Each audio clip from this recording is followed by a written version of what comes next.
এই রাব্বি, গাড়িটা একটু তাড়াতাড়ি বের করো তো। জি ও, তুমি খাচ্ছো? আচ্ছা ঠিক আছে, তুমি খাওয়া দাওয়া শেষ করো, আমি একটু পরেই আসি। স্যার, খাওয়া দাওয়াটা শেষ করেই আমি নিজেই আপনাকে ডাক দিব। আচ্ছা ঠিক আছে, তুমি খাও। আরে, তুমি পেঁয়াজ আর মরিচ দিয়ে কেন খাচ্ছো? স্যার, আমি তরকারি ভালো করে রান্না করতে পারি না, শুধু ভাতটা রাইস কুকারে রান্না করি। মাঝে মধ্যে আমি আলু ভর্তা আর ডিম ভাজি দিয়েই খাই ফেলাই। আর বেশিরভাগ সময় তো আমি কাঁচামরিচ আর পেঁয়াজ দিয়েই খাই। আচ্ছা, তোমার কেউ নাই রান্না করে দেওয়ার মতো? হ্যাঁ স্যার, আছে তো। মা, বাবা, ভাই, বোন ওরা সবাই গ্রামের বাড়িতে থাকে। আমি শুধু তাদের খরচ চালানোর জন্য এখানে ছোট একটা বাসা নিয়ে থাকি আর আপনার কাজ করি। কিন্তু তুমি আমাকে আগে কেন বলনি?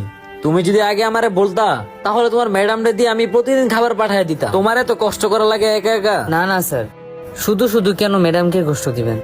তাছাড়া পেঁয়াজ আর মরিচ দিয়ে খাইতেই তো আমার অভ্যাস হয়ে গেছে, এটা দিয়ে খাইতেই অনেক ভালো লাগে। এগুলা খাইতে খাইতে আর ভালো মন্দ আর গলা দিয়ে নামে না।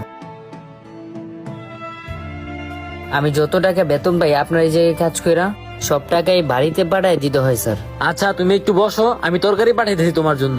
স্যার, শুধু শুধু আমার জন্য কেন কষ্ট করতে যাবেন?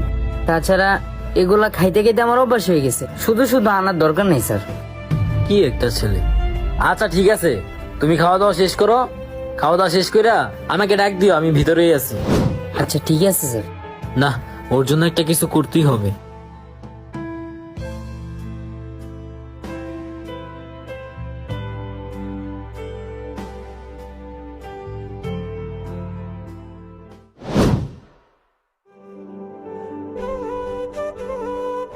এ ভাই, কি হয়েছে ভাই? ভাই এখানে সিকিউরিটি গার্ড আপনি? না না ভাই, আমি এই বাসার দারোয়ান না, এই বাসার মালিকের ড্রাইভার। ও, তাহলে তো তোমাকে আমি খুঁজতেছি। জি ভাই, আমাকে?